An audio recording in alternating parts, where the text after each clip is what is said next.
अनुभव कर रहे हैं श्री सुदामा जी, क्योंकि होता है कभी कभी 1 मिनट में भगवान क्या से क्या बना दें, किसी को कोई पता नहीं। दूसरों को छलो मत, दूसरों के साथ गद्दारी मत करो, दूसरों के साथ धोखा मत करो। भगवान हमेशा तुम्हें फलीभूत बनाएगा।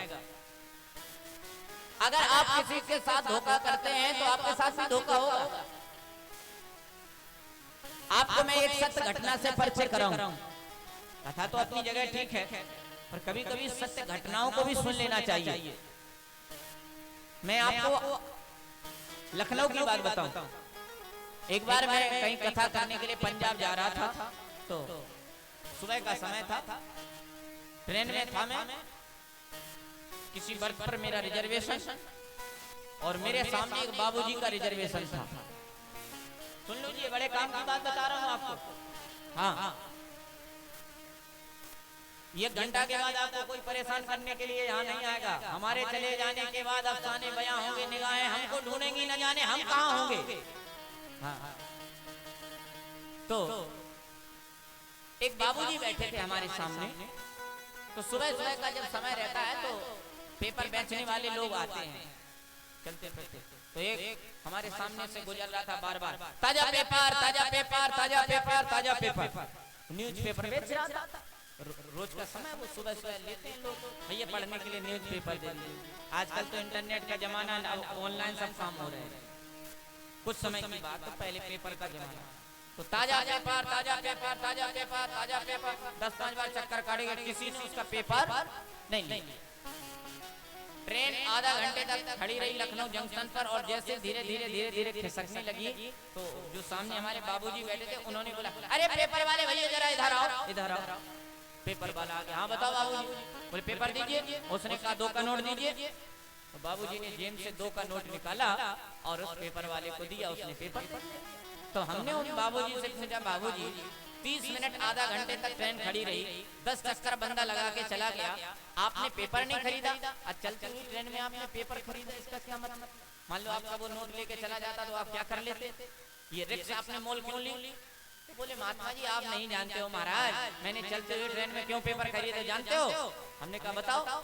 बोले जो मेरा 2 का नोट था ना, वो नकली नोट था, इसलिए मैंने चलते हुए ट्रेन में पेपर खरीदा कि नकली नोट वो वापस कैसे कर पाए।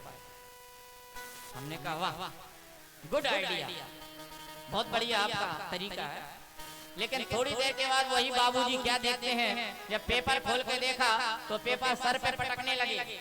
हमने कहा क्या हुआ बाबूजी? तो कहने लगे अरे महाराज क्या बताऊं, 8 दिन पुराना पेपर देकर के चला गया।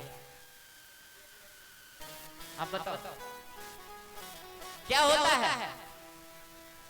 तब मैंने उनको ये प्रसंग सुनाया कथा का।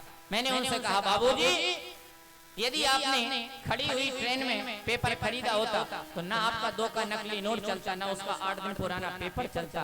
तब मैंने उनको कथा का प्रसंग सुनाया और मैंने कहा कि दगा किसी का सगा नहीं है और किया नहीं तो करके देखो, जिसने जिसने दगा किया है जाके उसका घर देखो, जिसने जिसने दगा किया है जाके उसका घर देखो।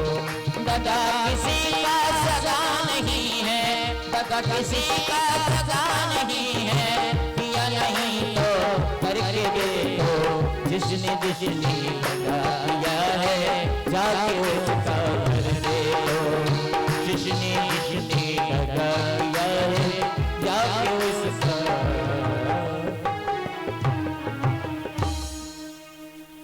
श्री सुदामा और कृष्ण की मैत्रीय का प्रसंग भगवान सुखदेव ने बताया। आप कहते हैं राजन तुम आगे क्या सुनना चाहते हो? तो आगे की भगवान की पूरी कथा यहाँ पर संक्षिप्त रूप से बताते हैं। भगवान सुदामा के ऊपर कृपा करके कुरुक्षेत्र जाते हैं। 100 वर्षों के बाद भगवान का गमन होता है। वहां भगवान कुरुक्षेत्र से जब लौट के आने लगे तो देवकी मैया और यशोदा मैया का मिलन हुआ। 100 वर्षों के बाद मैया यशोदा से मिले। जब छोड़ के गए थे वृंदावन तो भगवान की आयु 11 वर्ष 56 दिन की थी। लेकिन आज मिल रहे हैं तो 111 वर्ष की आयु में मिल रहे। 100 वर्षों के वियोग के आंसू जो भरे आज तक रखे थे आंखों में, वो आंसू निकल गए। देवकी मैया और यशोदा मैया का मिलन हो रहा है और कन्हैया यशोदा का मिलन हो रहा है। यह देवकी मैया ने आकर के कृष्ण से कहा, कृष्ण कुरुक्षेत्र में लोग तुझे महात्मा गण भगवान कह रहे थे। कुरुक्षेत्रवासी कुरुक्षेत्र के लिए, द्वारकावासी द्वारका के लिए, हस्तिनापुरवासी हस्तिनापुर के लिए। और द्वारका में जब भगवान आए तो देवकी मैया ने कहा कुरुक्षेत्र में महात्मा तुझे भगवान कह रहे थे। और भगवान के हाथ में जन्म मरण और पुनर्जन्म सब भगवान के हाथ में होता है। और यहाँ तक कि लोग कह रहे थे कि तूने अपनी मरा हुआ गुरु माता का पुत्र वापस दिया, क्या ये बात सत्य है?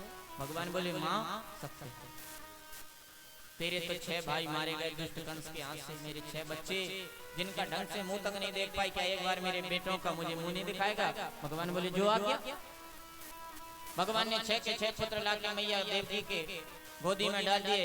गोविंद का उच्छिष्ट दुग्ध पान करते ही 6 के 6 परम धाम को जाने लगे। मैया व्याकुल हुई, दुखी हुई। भगवान बोले माँ आपने मिलवाने के लिए कहा था, मैंने मिलवा दिए, अब इनको अपने अपने धाम में जाने दो।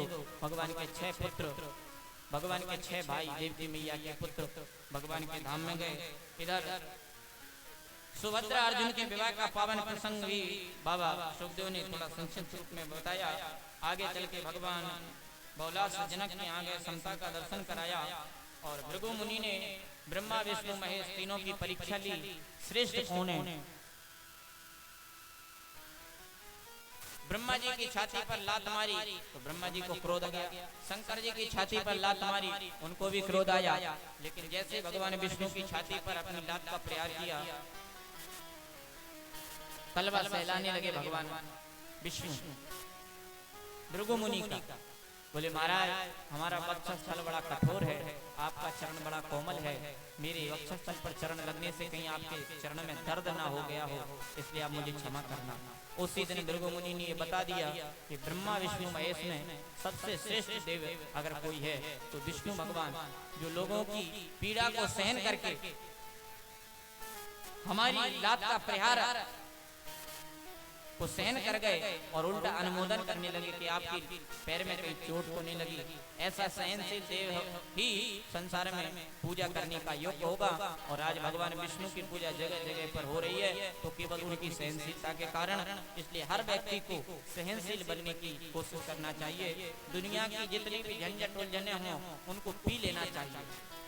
कहना सरल है, करना कठिन है। जब लोगों के सामने कोई स्थिति आती है तो व्यक्ति घबरा जाता है, कई तो आत्महत्याएं कर लेते हैं। ऐसा नहीं करना चाहिए। कई लोगों के सामने जिस दिन संकट आता है, कष्ट आता है, तो वो कोई मार्ग जब उन्हें नहीं दिखाई देता तो वो आत्महत्या करते हैं। कोई फांसी लगाता है, कोई अग्नि से जलता है, कोई कुएं में गिर के मरता है, कोई कहीं जाता है, कोई। ऐसा नहीं करना चाहिए। भगवान ने इतनी सुंदर जिंदगी दी है, इतनी सुंदर भगवान ने तुम्हें मानव तन दिया, खूबसूरती दी है, और तुम फिर भी आत्महत्या कर रहे हो तो तुमसे बड़ा नादानी संसार में कोई नहीं होगा। इधर भगवान नवयोगेश्वरों का संवाद सुनाते हैं। सुखदेव भगवान द्रौपदी की लाज जा रही थी, उसको भी भगवान कृष्ण ने आकर के चीर बढ़ा करके बचाया।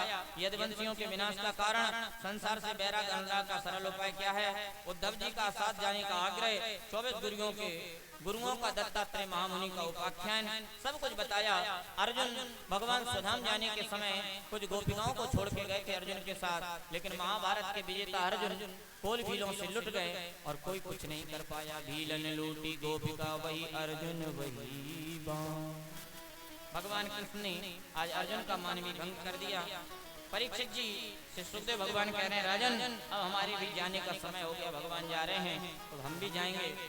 तो उसी समय शंबलक ग्राम मुख्यस्य ब्राह्मणस्य चितात्मना भवनि विष्णु यस्य कल की प्रादुर्भविष्यति। शंबलक ग्राम मुख्यस्य ब्राह्मणस्य चितात्मना भवनि विष्णु यस्य कल की प्रादुर्भविष्यति। ये श्लोक सुनाते हुए भविष्य की चर्चा करते हुए सुखदेव भगवान ने कहा राजन इस कलिकाल में भी भगवान का एक अवतार होना अभी बकाया है। आपके उत्तर प्रदेश के मुरादाबाद जिले में शंबलक नाम की तहसील में विष्णु यश नाम के ब्राह्मण के यहाँ कल के रूप में भगवान का प्रादुर्भाव होना अभी इस कलिकाल में बकाया है।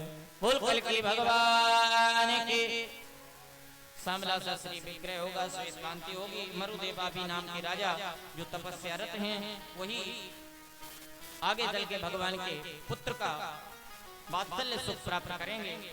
जब कलियुग की आयु 800 वर्ष बचेगी तब कलियुग की उम्र है 4,32,000 वर्ष, अभी बीते हैं केवल 5,200 कुछ वर्ष। भविष्य की बात है। कलियुग का पहला चरण चल रहा है, कलियुग का पहला चरण चल रहा है।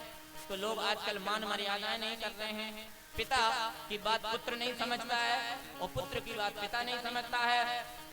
गृह कलेश आज इसी घर घर में है। भाई भाई का बंटवारा हो रहा है। देवर देवरानी, देवर जेठानी में, देवरानी और जेठानी में नहीं बन रही और भाई भाई में नहीं बन रही है। ये कलियुग का प्रभाव है भैया। आजकल व्यक्ति ने संबंधों को कुछ समझा ही नहीं है, धन को सब कुछ लोग समझ रहे हैं। इसीलिए आज परिवार में बिखराव उत्पन्न हो रहा है। और परिवार में जब भाई भाई का बिखराव होता है तो उसका फायदा पड़ोस के लोग, गांव के लोग, मोहल्ले के लोग उठाते हैं और भड़का करके उस परिवार को कमजोर बना देते हैं। लेकिन मैं आपसे कहना चाहूंगा इस धर्म मंच के माध्यम से कि दुनिया में फूट अनेकों हैं पर भाई भाई सी फूट नहीं। दुनिया में लूट अनेकों हैं पर राम नाम सी लूट नहीं। दुनिया में झूठ अनेकों हैं पर जटा झूठ समझूठ नहीं। और दुनिया में कूट अनेकों हैं पर चित्रकूट सा कूट नहीं। प्यारे, जीवन में सब कुछ गलती करना पर भाई भाई के लिए कभी भी पीठ मत देना। भाई भाई के लिए सीना अड़ा देना कि एक माँ के गर्भ से हमने जन्म लिया है तो हम खून के रिश्तों को निभाना भली भांति जानते हैं। इसलिए छोटे भाइयों का सहयोग बड़े भाइयों को करना चाहिए और बड़े भाइयों का आशीर्वाद छोटे भाइयों को लेना चाहिए। आज भाई भाई के बंटवारे का कारण इनकी अर्धांगिनी भी बनती हैं। मैं एक बात सत्य कह रहा हूँ, भागवत में प्रसंग चला तो मुझे कहना पड़ रहा है। भाई भाई के संबंधों को अगर कोई तोड़ती हैं तो बहनें और माताएं तोड़ती हैं। तो माताओं और बहनों को भी इस व्यासपीठ के माध्यम से आज प्रसाद लेना चाहिए, फल लेना चाहिए। क्योंकि आप लोगों ने भागवत सुनी है तो भागवत का फल आपको ग्रहण करना चाहिए। केवल ब्राह्मण आए, अग्नि में स्वाहा किए, भोजन किए, चले गए, दक्षिणा लिए, चले गए, भागवत हो गई, ऐसी भागवत नहीं होना चाहिए। भागवत सुनी है तो भागवत में कुछ चीजों का त्याग करो, जैसे कि ईर्ष्या, राग और द्वेष। इन तीनों की बलि श्रीमद् भागवत के कथा में चढ़ा देना चाहिए, जिससे कि आगे आने वाले जीवन में कोई खटपट न हो। भाई भाई का प्रेम रहे, देवरानी जेठानी का प्रेम रहे, माता पिता के प्रति, बच्चों